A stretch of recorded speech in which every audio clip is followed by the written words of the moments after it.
नमो बुद्धाय. सम्यक संबुद्ध भारतातील पहिले चक्रवर्ती सम्राट अशोक, बोधिसत्व डॉक्टर बाबासाहेब आंबेडकर आणि त्याचबरोबर पूज्य भिक्खू संघ, उपासक उपासिका आणि सर्व बौद्धजनांना माझा सविनय जय भीम. माझा पहिला शब्द होता सम्यक संबुद्ध. पाली भाषेतला हा शब्द आहे. या शब्दाचा अर्थ होतो सम्यक, याचा अर्थ होतो संपूर्ण, आणि संबुद्ध याचा अर्थ होतो ज्ञान. संपूर्ण ज्ञान ज्यांना प्राप्त आहे तो आमचा शास्ता आहे, तथागत गौतम बुद्ध. बौद्धजनांनो, या ठिकाणी मी शास्ता हा एक शब्द सुद्धा वापरलेला आहे. सुरुवातीला सम्यक संबुद्ध, शास्ता, त्याचबरोबर भगवान बुद्ध आणि तथागत गौतम बुद्ध हे शब्द म्हणजेच तथागतांना जनतेनं त्यांच्या अनुयायांनी दिलेल्या ह्या उपाध्या आहे, पदव्या आहे. सुरुवातीला आपण पाहूयात सम्यक संबुद्ध या शब्दाचा अर्थ. सम्यक संबुद्ध संपूर्ण ज्ञान. संपूर्ण ज्ञान म्हणजे कोणतं असावं? त्या काळामध्ये असलेल्या सर्वच ज्ञानशाखांमध्ये आपलं सर्वोत्तम ज्ञान ज्यांनी प्राप्त केलं होतं, ज्यांनी सिद्ध केलं होतं, ते आपले तथागत गौतम बुद्ध आहे.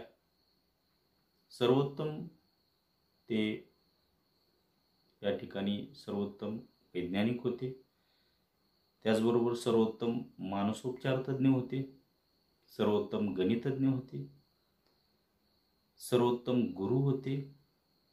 अशा प्रत्येक ज्ञानाच्या प्रत्येक शाखेमध्ये आपलं सर्वोत्तम पद असं सिद्ध करणारे हे आपले शास्ता आहे. पुन्हा एकदा शास्ता हा एक शब्द वापरतो मी. शास्ता याचा अर्थ होतो पहिल्यांदा धम्म ज्यांनी सांगितलेला आहे.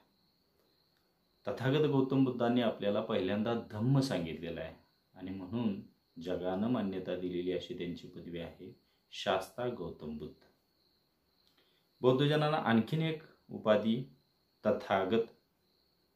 वास्तविक तथागत या शब्दाचा अर्थ होतो तथा, ज्याप्रमाणे बोलले, गत त्याप्रमाणे वागले. आमचा शास्ता ज्याप्रमाणे बोललेले आहेत त्याप्रमाणेच त्यांनी संपूर्ण आयुष्य आपलं आचरण ठेवलेलं आहे. आमचा शास्त्र काय बोलला? आमच्या शास्त्राला बुद्धत्व प्राप्त झालेलं आहे आणि तिथून पुढं म्हणजे वयाच्या 80व्या वर्षापर्यंत महापरिनिर्वाणापर्यंत आमचा शास्त्र जे बोललेले आहेत तेच अनुसरण, तेच आचरण ठेवलेलं आहे. गौतम बुद्धांनी या पौर्णिमेला जाहीर केलं की इथून पुढच्या 3ऱ्या पौर्णिमेला तथागतांचं महापरिनिर्वाण होईल आणि बरोबर 3ऱ्याच पौर्णिमेला तथागतांचं महापरिनिर्वाण झालेलं आहे. वयाच्या 80व्या वर्षापर्यंत हा आमचा शास्ता धम्मदान करत आलेला आहे आणि म्हणून त्यांना तथागत असं म्हणलं.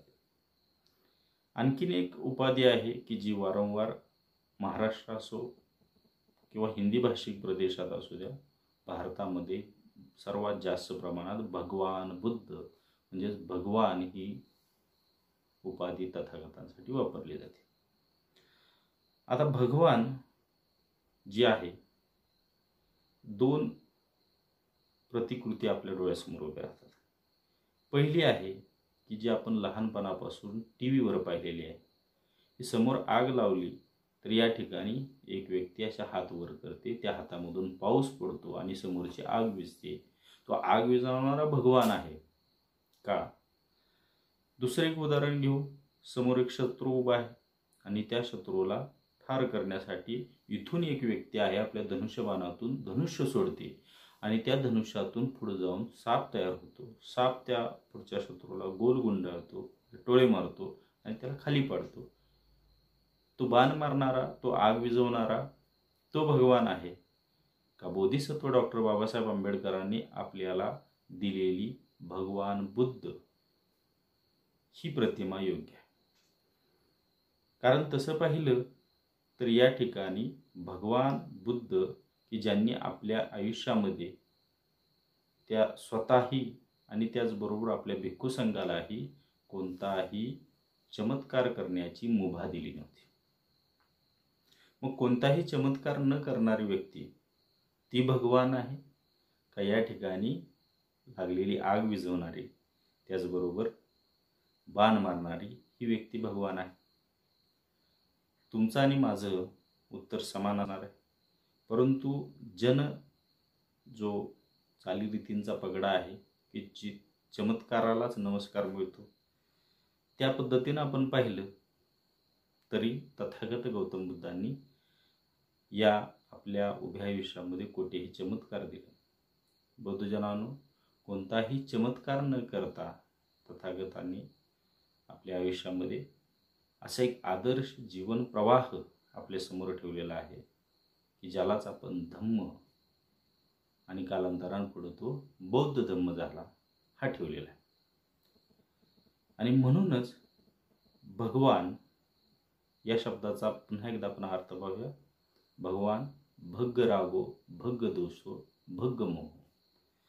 ज्या व्यक्तीचं राग द्वेष मोह मत्सर याचं भग्न झालेलं भग्ग, त्या व्यक्तीला भगवान, ज्याच्यामधील वाईट इच्छा आसक्ती तृष्णा यांचं समूळ उच्चाटन झालेलं आहे, अशा व्यक्तीला भगवान असं म्हणतात. आता या ठिकाणी आपण विचार केला तर जो बाण मानणारा आहे किंवा जो आग विझवणारा आहे त्यांचं व्यक्तिचित्र आपण पाहिलं की त्यांच्याच व्यक्तींनी ते व्यक्तिचित्र रेखाटलेलं आहे की या व्यक्तींच्या आयुष्यामध्ये किंवा त्या ठिकाणी पाऊस पडणारा असू द्या, या व्यक्तीच्या आयुष्यामध्ये राग द्वेष मोह यांचं समूळ उच्चाटन झालेलं आहे का? मुळीच नाही. वेगवेगळ्या प्रसंगातून या व्यक्तिचित्रांमधून आपल्याला राग द्वेष मोहाचं प्रतिबिंब आपल्याला दिसत आहे. मात्र भगवान बुद्धांच्या सबंध जीवन प्रवासामध्ये कोणताही क्षण कोणताही प्रसंग आपल्याला दिसत नाही की त्यामध्ये भगवान बुद्धांच्या राग द्वेष मोहाला स्थान दिलेलं आहे.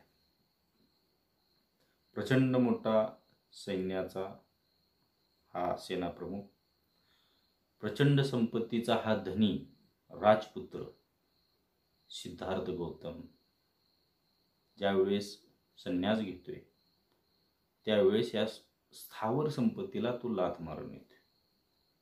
यातून भगवान बुद्धांची कोणत्याही गोष्टीविषयीची जी आसक्ती आहे त्यांचं त्यांनी समोलोचन. इतकंच काय तर भगवान बुद्धांनी स्वतःची पत्नी आहे, सर्व गुणसंपन्न सर्वात सुंदर अशी ती स्त्री यशोधरेचं सुद्धा त्याग केलेला आहे.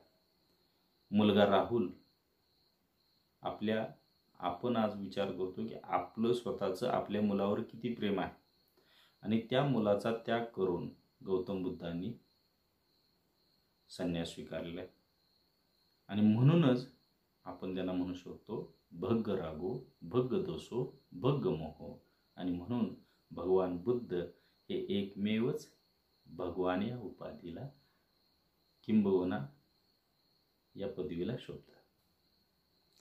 बौद्धजनांना आणखीन एक शब्द होता सम्यक संबुद्ध, सम्यक संपूर्ण ज्ञान.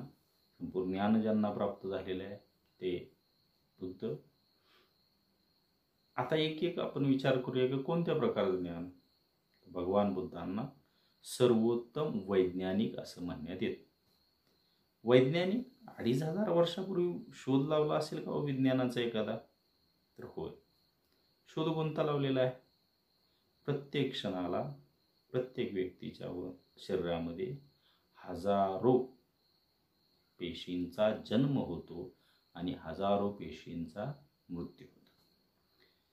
क्षय आहे त्याचबरोबर व्यय आहे. म्हणजेच जो व्यक्ती जन्माला आलेली आहे तिचा नाश हा ठरलेला आहे. गौतम बुद्धांनी हा शोध लावलेला. आता हाच शोध 21व्या शतकामध्ये इंग्लंडचा शास्त्रज्ञ लावतो. मात्र हा शोध लावतो तीच पद्धत आहे, पद्धत भिन्न आहे, कालखंड भिन्न आहे, तरी सुद्धा शोध हा आहे तो एकसारखा आहे. मग आपण का बरं म्हणतोय किंवा जगानं मान्यता का दिली की सर्वोत्तम जर वैज्ञानिक कोण असेल तर ते तथागत गौतम बुद्ध आहे? काय वाटतं याच्या पाठीमागं? बौद्धजनांनो, 21व्या शतकातला हा शास्त्रज्ञ आहे. तो शास्त्रज्ञ शोध लावतो. शोध लावल्यानंतर त्यातच त्याला वेड लागतं आणि त्यातच त्याचा मृत्यू होतो. त्यानं लावलेल्या शोधाचा या जगाला, जनतेला कोणता फायदा झाला का? नाही. किंवा झाला असेल तोही अतिशय अल्प प्रमाणात. मात्र आमच्या शास्त्रानं हा शोध लावला. शोध लावल्यानंतर तो स्वतःसाठी ठेवला नाही, तर त्या शोधाचा प्रसार हा सबंध भारतवर्षामध्ये वयाच्या 80 वर्षापर्यंत, शेवटच्या क्षणापर्यंत त्यांनी केला. गौतम बुद्धांचा महापरिनिर्वाणाचा प्रसंग आलेला आहे. तो क्षण जवळ आलेला आहे. शेजारी त्यांचा प्रिय शिष्य आनंद आहे, सोबत सर्व भिक्खू संघ आहे आणि त्याच वेळेस एक वृद्ध व्यक्ती जो ओळीत उभा आहे तथागतांचं दर्शन घेण्यासाठी, शेवटचं दर्शन घेण्यासाठी, आणि त्याचा आवाज येतो की मला धम्म जाणून घ्यायचा आहे. शेवटच्या क्षणाला इतर सर्व भिक्खू संघ त्याला विरोध करतो, मात्र तथागत त्याला जवळ बोलावतात आणि शेवटच्या क्षणाला सुद्धा त्या व्यक्तीला तथागत धम्म सांगतात. आणि म्हणूनच तथागतांना सबंध जगानं मान्यता दिलेली ही पदवी आहे ती सर्वोत्तम वैज्ञानिकाची आहे. बौद्धजनांनो, दुसरी एक पदवी आहे सर्वोत्तम मानसोपचार तज्ञ. आता मानसोपचार तज्ञ म्हणजे काय हो? जी पदवी तथागतांना या सर्व प्रकारातून सर्व जनतेने मिळवून दिलेली आहे, ती कोणती पदवी? सर्वोत्तम मानसोपचार तज्ञ. आता मानसोपचार तज्ञ म्हणजे काय? तर जी व्यक्ती आपल्या मनाचा अभ्यास करून दुसरा जी व्यक्ती आहे ज्याला त्याची गरज आहे त्याच्यावर मानसोपचाराचे प्रयोग करते आणि त्याला त्यातून बरी करते.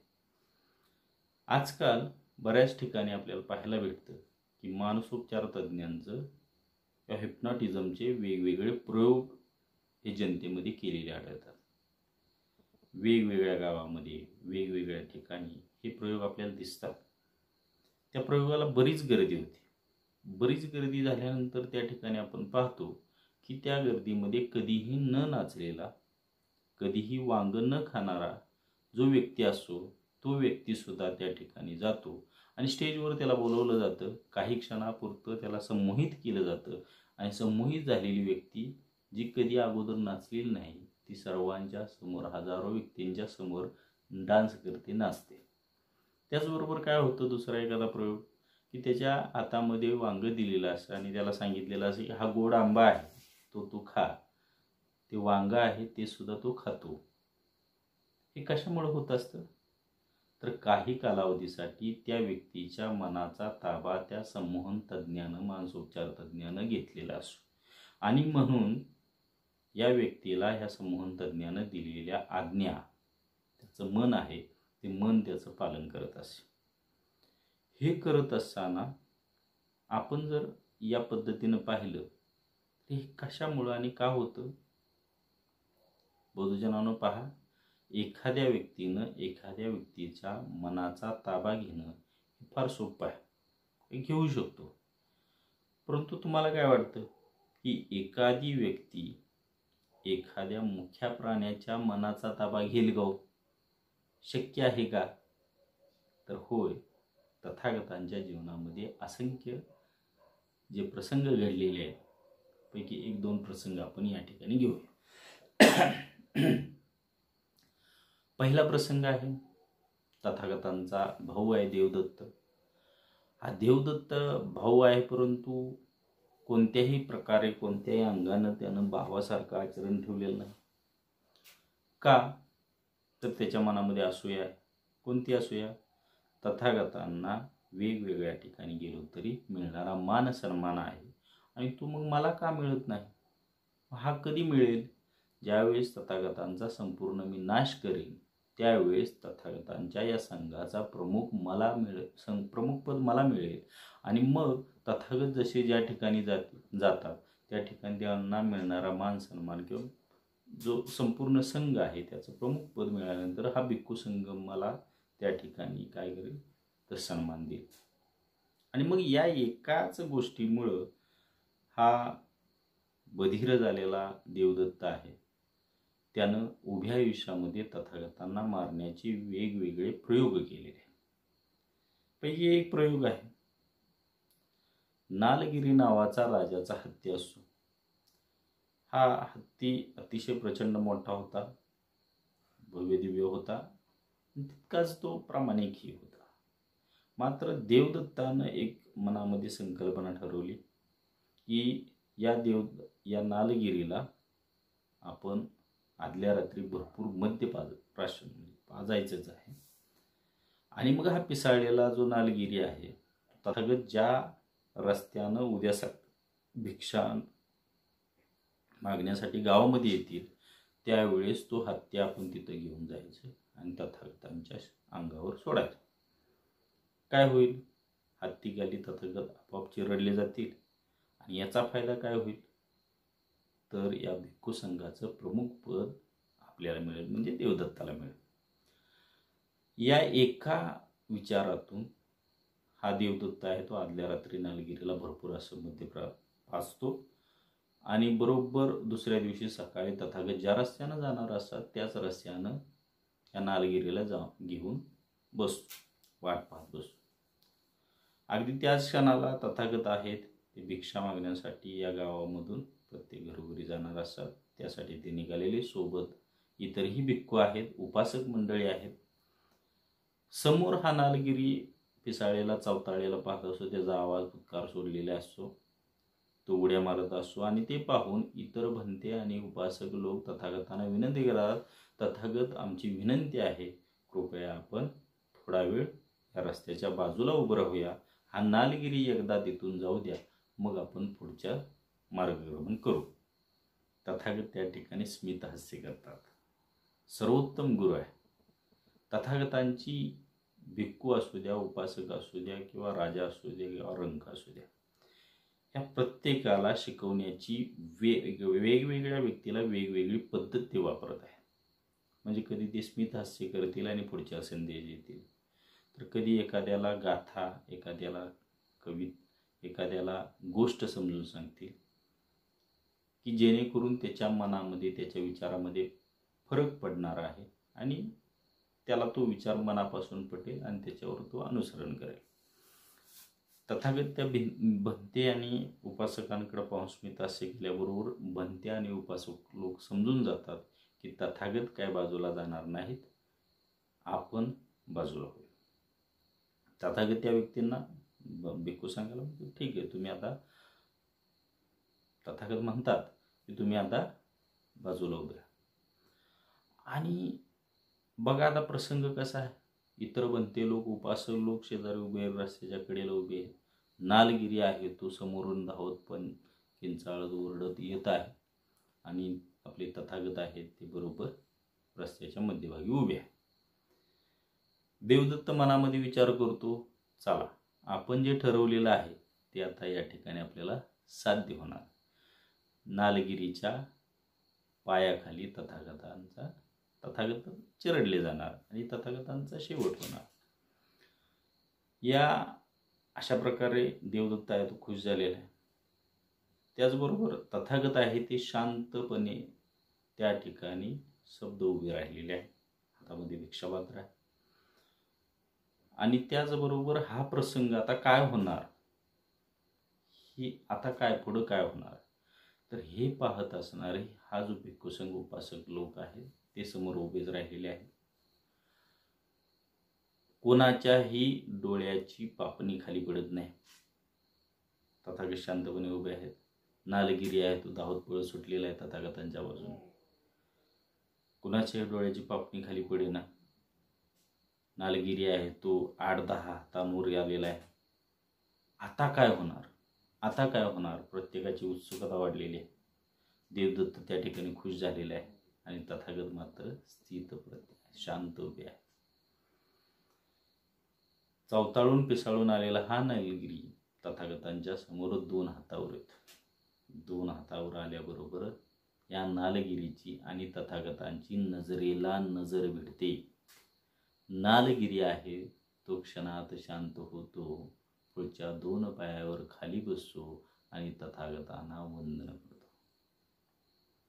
बौद्ध जनांनो, हे का आणि कसं घडलेलं असेल तर सर्वोत्तम मानसोपचार तज्ञ तथागतांनी त्या काही क्षणामध्ये सुद्धा या नालगिरीच्या मनाचा ताबा घेतलेला आहे, मुख्य प्राण्याचा ताबा घेतलेला आहे. आणि म्हणूनच तथागतांना जगानं मान्यता दिलेली अशी ही पदवी आहे, सर्वोत्कृष्ट मानसोपचार तज्ञ.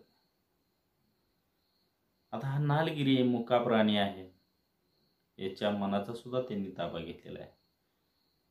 तुम्हाला आणि मला काय वाटतं, एखादा दरोडेखोर असू द्या, वाईट कृत्य करणारा व्यक्ती असू द्या, त्याच्या मतामध्ये परिणाम पडेल का हो एका क्षणामध्ये? तर होय. तथागतांनीच्या जीवनामध्ये असंख्य प्रसंग घडलेले पैकी हा एक प्रसंग. एक जंगल आणि त्या जंगलामध्ये राहत असणारा अंगुलीमाल. आता हा अंगुलीमाल कसा घडला असेल, काय झालं असेल त्याच्या जीवनामध्ये? बरं, अंगुलीमाल हा दरोडेखोर होता. येणाऱ्या जाणाऱ्या वाटसरूंला तो पकडायचा, त्याला ठार करायचा आणि ठार केल्यानंतर त्याच्या हाताची करंगळी तो तोडायचा आणि त्या करंगळीची माळ आपल्या गळ्यामध्ये अडकून तो ठेवायचा आणि म्हणून त्याचं नाव पडलेलं आहे अंगुलीमाल. काही पुस्तकांमध्ये वर्णन केलेलं आहे भाग तो 100 करंगळीची माळ त्याला बनवायची होती. काही पुस्तकामध्ये, काही ग्रंथामध्ये त्या प्रसंग आहे तो 1000 करंगळ्याची माळ. आपण या ठिकाणी चला 100 करंगळ्याची माळ त्याला बनवायची असते, 99 करंगळे झालेले असतात आणि शेवटची 1 करंगळी त्याला हवी असते. आता ही 1 करंगळी मिळवण्यासाठी हा अंगुलीमाल आहे तो वाट पाहत असतो. नेमके त्याच दिवशी आपले तथागत आहेत ते गावातून आता त्या जंगलाच्या दिशेने निघालेले आहेत आणि जंगलातून ते दुसऱ्या गावाला जात आहेत. त्याच वेळेस इतर बंदी आणि उपासक लोक तथागतांना पुन्हा एकदा हात जोडून विनंती करतात की तथागत कृपया आपण या जंगलामधून जाऊ नका. का जाऊ नका? तर ह्या जंगलामध्ये असा हा अंगुलीमाल राहतो आणि तो अंगुलीमाल अशा प्रकारे अतिशय क्रूर आणि तो लोकांना ठार मारतो आणि ठार मारून त्यांची करंगळी अशा तोडून त्याची गळ्यामध्ये माळ करून. पुन्हा एकदा तथागत आहेत ते स्मितहास्य करतात. सर्वोत्कृष्ट गुरु आहे. इतर बंदी आणि उपासक लोक समजून जातात की तथागत आता या ठिकाणी आपलं काही ऐकणार नाही, ते इथून याच मार्गाने जाणार आहे. आता काय घडलं असेल बघा, पाठीमाग राहिलेले बंदी आणि उपासक लोक काय विचार करत असतील की आता तथागतांचं काय? मात्र अतिशय शांत आणि स्थितप्रज्ञ रीतीने तथागत आहेत एक पाऊल पुढे टाकत आहे शांत पद्धतीनं आणि जंगलाचा रस्ता त्यांनी पकडलेल्या जंगलामधून जाईल. भगवं वस्त्र धारण करणारे कोणीतरी हलणारी वस्तू दुरून पाहतोय, अंगुलीमाल दुरून पाहतोय की आपल्या या रस्त्यावरूनच येऊ लागलेली आहे. अंगुलीमाल खुश होतो, चला आता माझी 99 करंगळी झालेली आहे, आता शेवटची करंगळी मिळाली मला. अतिशय खुश झालेला हा अंगुलीमाल हातामध्ये कुऱ्हाड घेतो आणि तयार येतो. तथागत एक पाऊल पुढे येत असतात आणि नेमकी त्या अंगुलीमालची आणि तथागतांची नजरेला नजर भिडते. अंगुलीमाल हा खुश होतो. तथागत नेमके एक पाऊल पुढे चाललेले असतात. तथागतांना पाहून हा अंगुलीमाल तयार, हातामध्ये कुऱ्हाड घेतली, चला आता तथागतांचा शेवट करूया, ही भगवा वस्त्र धारण केलेल्या व्यक्तीचा शेवट करूया आणि शेवटची माझी करंगळी मला मिळणार. ह्या विचारात हा अतिशय खुश झालेला अंगुलीमाल तथागत एक पाऊल पुढे जात आहे. एक पाऊल पुढे गेल्यानंतर हा अंगुलीमाल तथागतांच्या पाठीमागे एक पाऊल टाकतो. काही वेळ जातो, परंतु ही व्यक्ती आपल्याला सापडत नाही हे लक्षात आल्यानंतर हा अंगुलीमाल आहे तो तथागतांच्या पाठीमागे धावू लागतो. तरी सुद्धा तथागत पुढे चालत आहेत आणि हा अंगुलीमाल धावू लागतोय, पाठीमागच आहे, सापडत नाही तथागत. म्हणून हा जोराने धावू लागतो तरी सुद्धा तथागत हा शांतपणे चालत पुढे आहेत. आणि हा अंगुलीमाल आहे तो त्या ठिकाणी काय करतोय, जोर जोरात धावू लागतो. इतका जोर जोरात धावतो की त्याला शेवटी धाप लागते, दम भरतो आणि त्या ठिकाणी तो खाली बसतो. खाली बसल्यानंतर त्याच्या लक्षात आलं की ही व्यक्ती कोण आहे आणि ही मला का सापडत नाही, म्हणून हा आदेश देतो, ए थांब. त्यावर तथागत काय म्हणतात, मी तर कधीचाच थांबलेलो आहे, तू कधी थांबणार. फक्त 2 शब्द. आणि या 2 शब्दाचा परिणाम एवढा कठोर झालेला आहे की हा दरोडेखोर, हा शेकडो लोकांना ठार मारणारा अंगुलीमाल आहे. अंगुलीमालाच्या हातामधली कुऱ्हाड खाली गळून पडते. दोन्ही गुडघ्यावर हा अंगुलीमाल आहे, तो खाली बसतो आणि तथागतांना मला प्रवचित करा, मला आपल्या भिक्खू संघामध्ये घ्या, अशी तो विनंती करतो. असंख्य घटना घडल्या असेल जगाच्या इतिहासामध्ये, असंख्य मतमतांतर घडलेले आहे, परंतु केवळ एका वाक्यामध्ये अशा क्रूर व्यक्तीचं मतपरिवर्तन करून देणार ही एकमेव घटना आहे. आता या ठिकाणी पहा आपण की कोणती व्यक्ती, आपण हे पाहूयाच की तथागतांनी त्यांना प्रवचन दिलेली आहे, 2 शब्द दिलेले आहेत, ए हे भिक्खवे, अरे भिक्खू ये. आणि या ठिकाणी 1000 वेळा आपल्या कानावर पडलेला आहे की वाल्याचा वाल्मिक झाला, परंतु कोणीही सांगत नाही की अंगुलीमालचा सुद्धा भिक्खू झालेला आहे. बौद्ध जनाने हे का घडत असेल, त्याच्या पाठीमागचं हा जो प्रसंग घडलेला आहे अंगुलीमालचा, तो प्रसंग आपण सविस्तर पाहूया. जन्मताच कोण दरोडेखोर नसतो, कोण क्रूर नसतं, तर जे आजूबाजूचा परिसर असतो आणि आजूबाजूचा परिसर असतो तो व्यक्तीला घडवत असतो. होतं काय, तर राजा असतो, राजाचा रथकार असतो, रथ चालवणारा व्यक्ती असतो आणि त्या रथकाराला एक मुलगा होता. काही पुस्तकामध्ये त्याचं नाव अहिंसक आहे.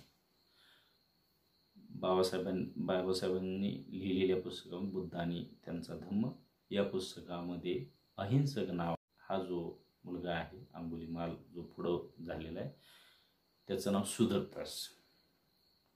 आता हा अहिंसक आहे, लहानपणापासून रथ चालवण्याचा मुलगा, अतिशय हुशार चपळ आहे.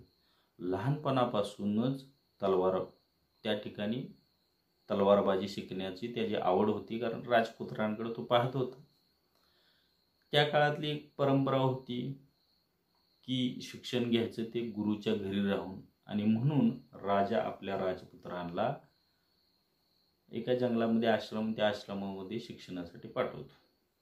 आता हा सुदत्त अहिंसक आहे, तो सुद्धा त्याला पण राजपुत्रांकडे पाहून मनामध्ये शिक्षण घेण्याची आवड निर्माण झाली होती. आणि त्याचे ते आई वडील होते, जरी रथ चालवणारे गुलाम होते, तरी सुद्धा त्यांनी असं ठरवलं होतं की आपण कमवायचं आहे, कमवतोय, जे काय चरितार्थ चालतोय, शिल्लक राहिलेल्या पैशामधून आपण आणि त्यावेळेस गुरूंची गुरुदक्षिणा ही फार थोडी होती. त्या गुरुच्या मनावर असं ठरली जायची.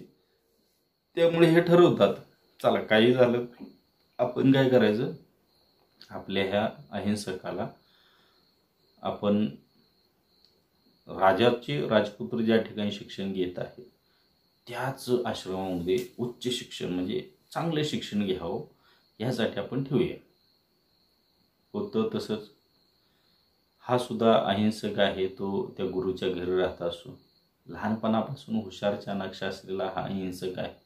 काही कालावधीतच त्या राजपुत्रांना पाठीमागे टाकतो. घोडेस्वारी असू द्या, तलवारबाजी असू द्या, धनुष्यबाण असू द्या, प्रत्येक गोष्टीमध्ये हा त्या राजपुत्रांच्या पेक्षा आव्हानात पुढे प्रगती साधत आहे.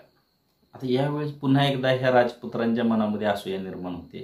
कोणती असूया, हा तर आमचा रथ चालवणाऱ्याचा मुलगा, आम्ही राजकुमार आहे, आम्ही या राज्याचे राजकुमार, आणि मग हा आमच्या पुढं कसा काय चाललाय.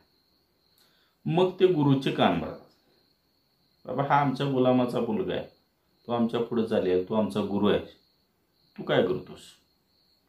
आणि मग त्यावेळेस ह्या गुरुनं या अहिंसकाला जवळ बोलावलेले. अहिंसका, मला जे तुला शिकवायचं होतं, ते माझं जे ज्ञान तुला द्यायचं होतं ते माझं पूर्ण झालेलं. अहिंसक खुश होतो. बोला गुरुवर, आता वेळ आलेली आहे की तुम्हाला गुरुदक्षिणा द्यायची. आता विचार करा, अतिशय साधा निर्मळ मन ज्याचा आहे तो अहिंसक, आणि गुरु त्याला गुरुदक्षिणा मागतोय म्हणल्यानंतर तो सुद्धा काय म्हणतो, बोला मी आपल्याला काय गुरुदक्षिणा देऊ. आणि ही गुरुदक्षिणा कोणती आहे? गुरुन काय मागावं? मला 100 मानवी करंगळ्यांची माळ पाहिजे. आता विचार करा, आपल्या प्रत्येकाला सुद्धा काय आहे, 2 हाताला 2 करंगळ्या आहेत आणि 2 पायाला 2 करंगळ्या. अशा प्रत्येकाला 4 करंगळ्या आहेतच. पण आपण असा विचार केला, चला आपण 100 जणांनी मिळून आपली प्रत्येकाची एक एक करंगळी तोडून काय करूया, त्या अंगुलीमालला देऊया, अंगुलीमालला अहिंसकाला देऊया, की ज्याची गुरुदक्षिणा पूर्ण होईल. शक्य आहे का?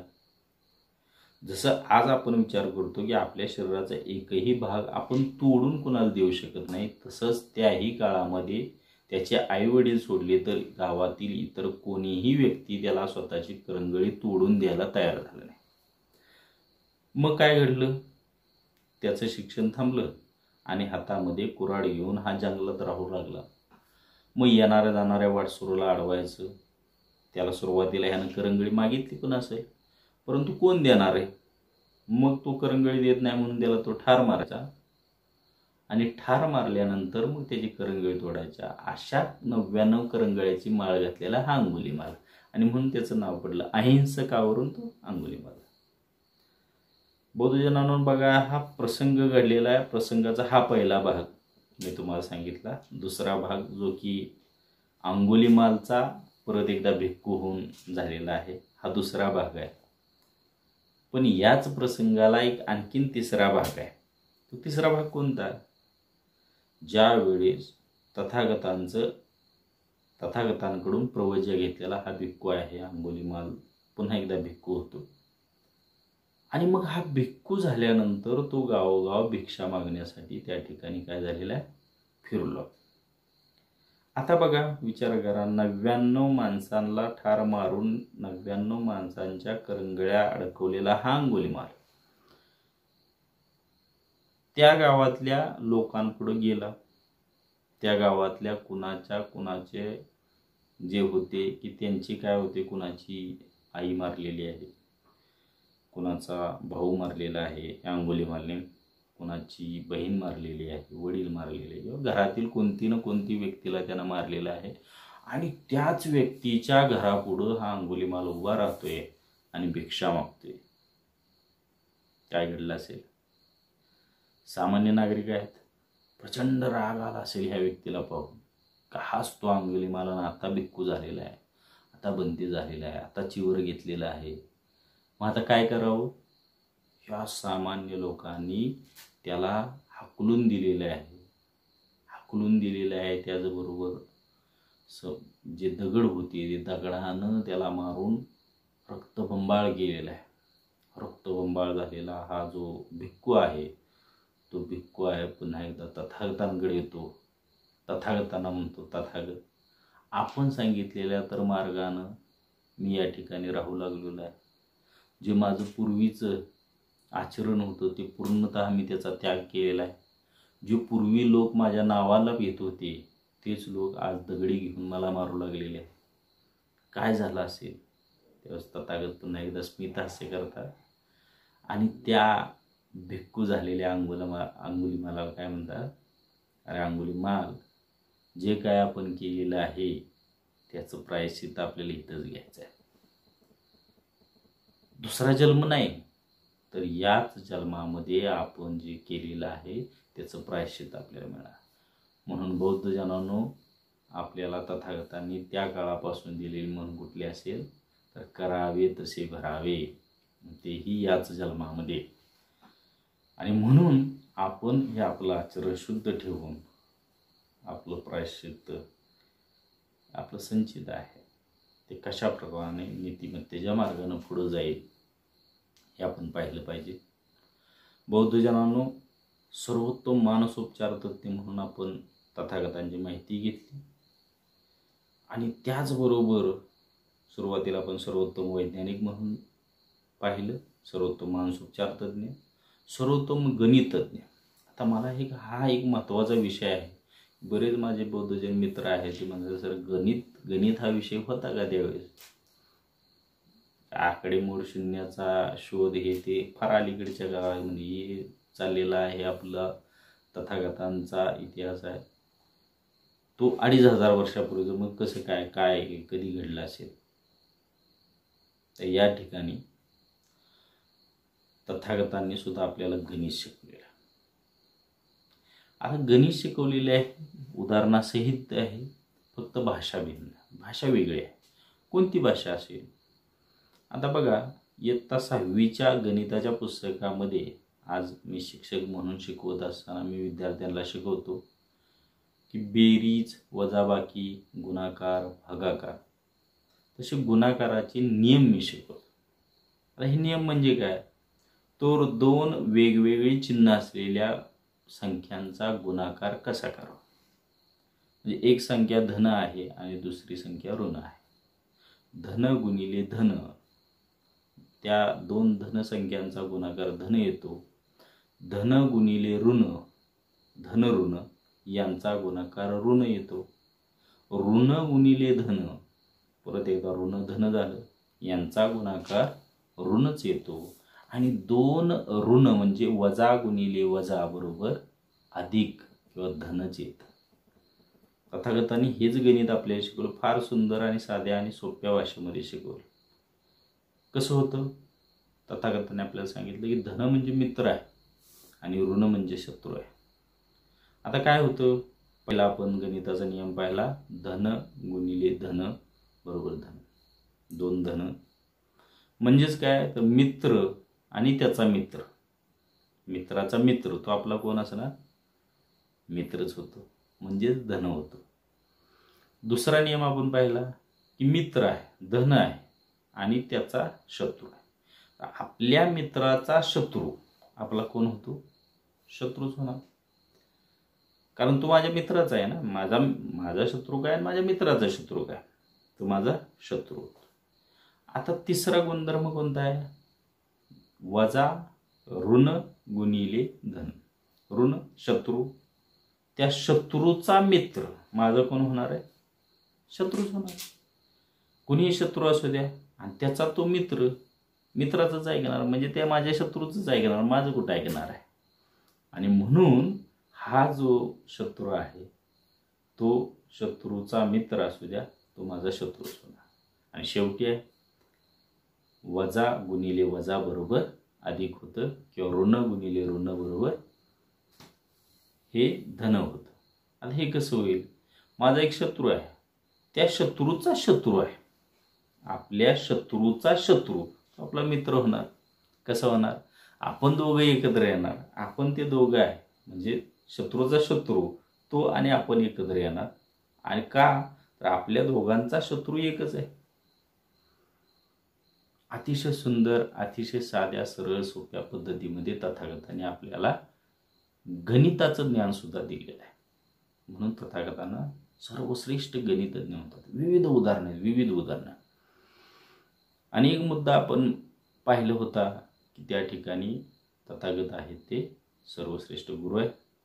गुरुचं उदाहरण पण पाहिलेलं आहे की अंगुलीमाल असू द्या किंवा भिक्खू संघातील भंतेजी असू द्या किंवा राजा असू द्या किंवा सामान्य नागरिक असू द्या, तथागत त्यांना अतिशय शांतपणे, सुहास्यवदनाने, कधी रागवून एखादी कथा सांगतील किंवा एखादी पद असेल तर त्या ठिकाणी ते सांगतील धम्मपद.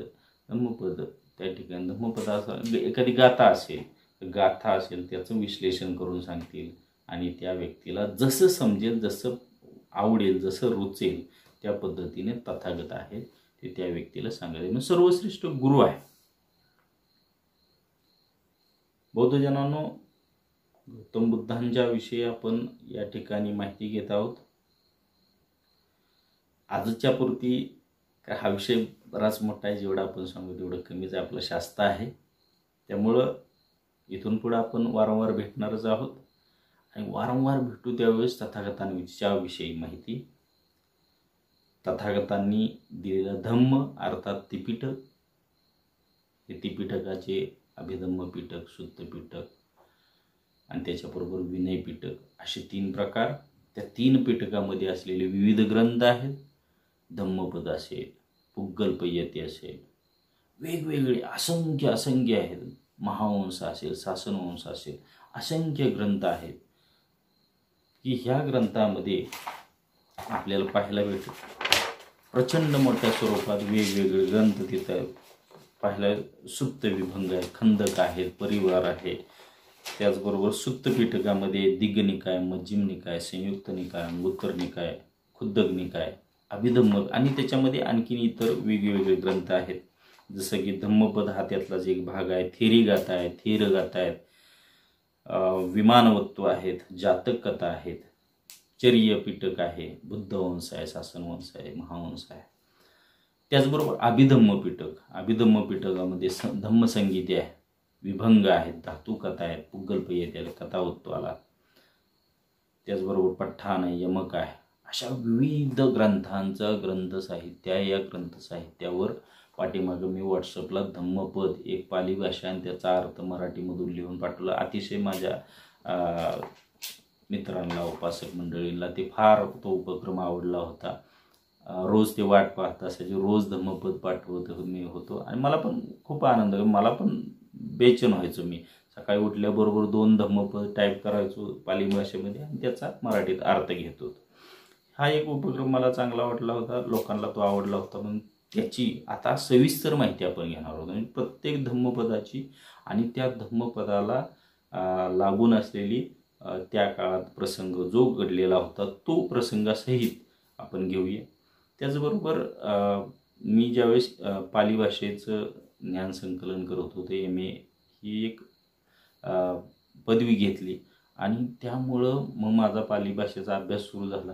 जे काय मला आजपर्यंत सापडलेलं आहे पाली भाषेमधलं बुद्धवचनांच्या दृष्टीनं, तर त्याचासुद्धा आपण अगदी बाराखडीपासून त्याचासुद्धा एक मला सुंदर असा अनुभव आहे. सातारामध्ये आम्ही 2 वर्ष पाली भाषेचे क्लासेस सुरू केले होते. त्याला पण प्रतिसाद खूप चांगला भेटला, परंतु माझेच व्याप इतके वाढले की आठवड्याचा एक रविवार ठेवलेला आणि तो रविवार एकच सुट्टी असायची आणि ती सुट्टी त्या पाली भाषेच्या क्लासमध्ये जायची, संपायची. त्यामुळे मला पण पुढं ते कंटिन्यू करणं जमलं नव्हतं. तर हे एक माध्यम आपल्याला भेटलेलं आहे यूट्यूबचं. ह्या यूट्यूबवर आपण कायम भेटत राहू आणि त्याचबरोबर या पाली भाषेचं अगदी व्याकरणापासून म्हणजे आ ई जे आहे, पाली भाषा ही बोलीभाषा, त्याची ब्राह्मी खारोष्टी ही लिपिबद्ध भाषा. तर त्या भाषेचं सुद्धा ज्ञान आहे ते आपण घ्यायचं आहे. कारण आपल्याला पुढं सम्राट अशोकांचा इतिहास ज्यावेळेस आपण पाहू, त्यांचं कार्य ज्यावेळेस अभ्यासू, त्यावेळेस पाली भाषेचा फार आपल्याला उपयोग. अशोक स्तंभावर लिखित भाषा जी आहे ती पाली भाषा आहे. सम्राट अशोकांची जी काही आज्ञा आहेत, राजाज्ञा आहेत, जे स्तंभालेख आहेत, जे भित्तिलेख आहेत, जे शिलालेख आहेत, तर ते आपल्याला पाहायचे. त्याच्यासाठी ती पाली भाषा उपयोगी पडेल. त्याचं व्याकरणासहित अतिशय सुंदर असं आहे. त्याचबरोबर पाली भाषेचा इतिहास, हा इतिहास का आणि पाली भाषेचं का, तर पा रखंती ती पाली. पा म्हणजे जिने, रखंती रक्षण केले.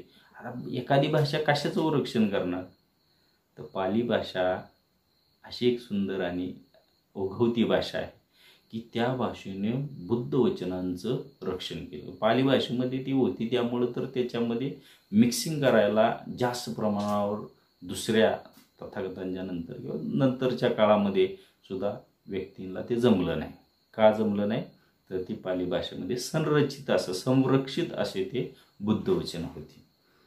आता हा खूप मोठा इतिहास आहे, खूप मोठा इतिहास. कारण संबंध जगभर आज ज्या ज्या ठिकाणी उत्खनन होत आहे त्या ठिकाणी बुद्धमूर्त्या, बुद्धांचे अवशेष, स्तूपाचे अवशेष, विविध घटनांना यांचं काय होऊ लागलेलं आहे, आपल्याला माहिती भेटू लागलेली आहे. आणि मग ही माहिती भेटण्यासाठी पुन्हा एकदा हा पाली भाषा जसजसं आपण अभ्यास करू, त्याचा इतिहासाची माहिती घेऊ आणि ती माहिती तर आपण घेऊ, त्याचबरोबर त्याचा एक अभ्यास करू. आता हे कशासाठी हे सगळं चालले, हे कशासाठी? तर मला असं वाटतं की तथागतांना ज्यावेळेस बुद्धत्व प्राप्त झालं, ते बुद्धत्व त्यांनी स्वतःसाठी ठेवलं नाही हो, जगासाठी त्याचा प्रसार, आणि तो पण विनाधन, विना मानधन, विना मोबदला ते करत होते. त्याचबरोबर सम्राट अशोक सम्राट आहे, आणि त्या सम्राट अशोकानं सुद्धा तथागतांच्या बुद्धवचनानं धम्माचा प्रसार केलेला आहे. त्याचबरोबर याच जी काही मालिका सुरू झालेली आहे, त्याच मालिकेतलं आहे बोधिसत्व डॉक्टर बाबासाहेब आंबेडकर, अतिशय प्रज्ञावंत, सिम्बॉल ऑफ नॉलेज, विश्वरत्न, प्रज्ञावंत. बाबासाहेबांनी सुद्धा ह्या संबंध त्रिपिटकाचा अभ्यास केलेला आहे. त्या त्रिपिटकाचा अभ्यास केला, त्याचबरोबर बुद्धचरित्राचा अभ्यास केलेला आहे. प्रचंड इतिहासतज्ञ होते बाबासाहेब. आणि मग बाबासाहेबांनी अभ्यास करून शेवटी त्यांनी काय केलेलं आहे की इतर कोणत्याही धर्मामध्ये धर्मांतरण न करता फक्त त्यांनी निवड केलेली आहे की प्राचीन भारतामध्ये जो राजवंश आहे, ज्याला राजाश्रय प्राप्त होता, आणि जो एकमेव असा विज्ञानावर आधारित धम्म आहे, तो त्या बौद्ध धम्माचीच बाबासाहेबांनी निवड केली. स्वतः त्यांनी बौद्ध धर्म स्वीकारला. त्याचबरोबर तुमच्या माझ्यासारख्या हजारो अनुयायांना सुद्धा त्यांनी काय केलेले, एक आदेश दिलेला आहे, मार्ग दाखवलेला आहे. कोणता असेल तर तो धम्माचा मार्ग दाखवलेला आहे. आणि मग ह्या सर्व इतिहासात जसजसा आपण अभ्यास करू, जसजशी माहिती घेऊ, त्याची माहिती मी तर देत जाईनच, बरोबर मला त्यासोबत तुमची साथ. कशासाठी? तर मला तुम्हाला कशा कशाची माहिती हवी आहे याचे सुद्धा सूचना, हे सुद्धा विषय मला तुम्ही सुचवा, त्याच्यावर आपण माहिती घेऊ. त्याचबरोबर जे काय मी आपल्यासमोर मांडलेलं आहे ते सगळंच आपणाला पटेल, ठीक आहे, पण नाही पटलं तरी त्याच्याविषयीच्या शंका ज्या काय असतील त्या मला अवश्य तुम्ही त्या ठिकाणी पाठवा, मेसेज करा, की जेणेकरून आपल्या दोघांचा संवाद, सुसंवाद हा झाला पाहिजे. कारण धम्माची ही ओळख आहे. भंते नागसेन आणि राजा मिलिंद, एक राजा आहे आणि एक भिक्खू आहे, आणि हे जरी असले तरी ते दोघं समांतर, समान पातळीवर अशी धम्मचर्चा करतात. म्हणून ही आपली जी धम्मचर्चा आहे, तर ही धम्मचर्चा बुद्ध धम्म संघ सातारा ह्या चॅनलवरून आपण दररोज जसजसा वेळ भेटेल तसतसं आपण भेटत जाऊ. आणि ही चर्चा तुमच्याकडून एका दुसरी सूचना, मेसेज सगळं यावं. तुम्हाला जे हवं आहे, तुम्हाला जे पटत नाही ते सुद्धा त्या ठिकाणी मांडावं. आपला जो संवाद आहे ते दोन्ही बाजून होणं गरजेचं आहे, का आपण सर्व बौद्ध जन आहोत, म्हणून ते फार गरजेचं आहे. आणि हे सगळं मिळेल, माहिती मिळेल, यासाठी तुम्ही माझा हा जो यूट्यूब चॅनल आहे त्यालासुद्धा आपण कृपया सबस्क्राईब कराच. आणि का करायचं तर ते जे बेलचं बटन आहे ते सुद्धा अवश्य दाबा, कारण त्या ठिकाणी दरवेळेस माझे जे नवनवीन व्हिडिओ येणार आहे मी शेअर करीन, त्याचीसुद्धा तुम्हाला माहिती दरवेळेस मिळत राहील. हा एक प्रयत्न आहे. कशासाठी आहे? तर धम्मप्रसारासाठी. धम्माचा प्रसार झाला पाहिजे. धम्म हा वाहणारा झरा आहे. ज्याला जसा समजला त्यानं तसा तो इतरांना समजावून दिला पाहिजे, सांगितला पाहिजे. जसं झऱ्याचं पाणी आहे, तो वाहता असेल तर शांत आणि खळाळतं. त्याच्यात तितक्याच प्रकारचे विटॅमिन्स जे आहेत, खनिजे आहेत, तो डोंगरामधून वाहत असताना त्या पाण्यामध्ये मिक्स होतात. त्यामुळे ते इतकं प्युअर आणि शुद्ध होतं, पिण्याला गोड लागतं. हे का होतं तर ते वाहतं असं. एखाद्यानं पुस्तक वाचलं आणि ते पुस्तक स्वतःपुरतंच ठेवलं, म्हणजेच काय झालं तर तो झरा आहे तो अडवला गेला, शांत झाला, एका ठिकाणी थांबला गेला. आणि मग थांबला गेल्यानंतर आजूबाजूच्या प्रदेशातली जी काही विटॅमिन्स हे लिमिटेड प्रमाणात ते डबकं झालं. कालांतराने त्याचा जे पाण्याचा दुर्गंध यायला लागतो. हे आपल्या बाबतीत घडू नये. तुम्ही सुद्धा अभ्यास करावा, तुम्ही सुद्धा वाचन करावं, तुम्ही सुद्धा आपले विचार मांडावेत, आणि हे सर्व सुसंवादातून आपल्या, तुमच्या आणि माझ्यासोबत घडलं जावं. हाच एक धम्मप्रवाहाचा पुन्हा एकदा झरा आहे, तो खळखळावा. ही एक सदिच्छा आहे. खूप मनापासून प्रेरणा आणि खूप मनापासून आनंद होतो आपल्याशी खरंच गप्पा मारायला भेटतात. हा माझा या चॅनलवरचा पहिलाच प्रयत्न आहे. पण हा कसा वाटला, कारण आपण जो उद्देश मनामध्ये ठेवलेला आहे धम्मप्रसाराचा, तर तो कोणत्या पद्धतीनं आपल्यासमोर यावा किंवा आपल्याला आणखीन काय हवं आहे हे अवश्य सुचवावं, की जेणेकरून आपल्याला ह्याच्यामध्ये विस्तृतरित्या मांडता येईल. बौद्धजनांनो, मी आलो, बोलतोय, तुम्ही ऐकताय. म्हणजे मी बोलते म्हणून तुमच्यापर्यंत हे येते असं वाटते का? बरोबर. पण त्याच वेळेस मी एकटाच नुसता बोलत राहिलो आणि ह्याला कुणीच पाहिलं नाही, ह्याला कुणीच ऐकलं नाही, तर हा धम्मप्रसाराचा हा जो आपला उद्देश सफल होईल का? नाही. म्हणजे दोन्ही वेळा उत्तर तुमचं कसं येणार आहे? होय असं येणार आहे. का? मी बोलतोय म्हणून तर होते. पण मी नुसताच बोलत बसलो आणि तुम्ही ऐकलं असं नाही, तर तुम्ही ऐकताय म्हणून पण हा धम्मप्रसार होणार आहे. दोन्ही वेळा उत्तर तुमचं होय आहे. पण दोन्ही वेळा उत्तर माझं नाही आहे. का नाही आहे? ही धम्माचीच ताकद आहे की इतके दिवस माझ्या मनामध्ये हा विचार येत होता. आज मी त्याला सुरुवात करतोय की चला आता आपण काहीतरी ह्या धम्मप्रसारासाठी हे यूट्यूबचं माध्यम आहे ते वापरू आणि ते करूया. म्हणून धम्माच्याच ताकदीनं मला शांत बसवलं आणि हे सुरू करायला लावलं. आणि तीच धम्माची ताकद आहे की ती तुम्हाला काय करायला लागणार आहे? हा व्हिडिओ आहे तो पाहायला लावते. म्हणजे धम्माच्याच ताकदीनं तुम्ही आणि मी एकत्र आलेलो आहे आणि हा या ठिकाणचा प्रवास आहे तो सुरू झालेला आहे. बौद्धजनांनो, जर पटलं असेल तर हात जोडून 3 वेळा साधू. साधू साधू साधू. नमो बुद्धाय.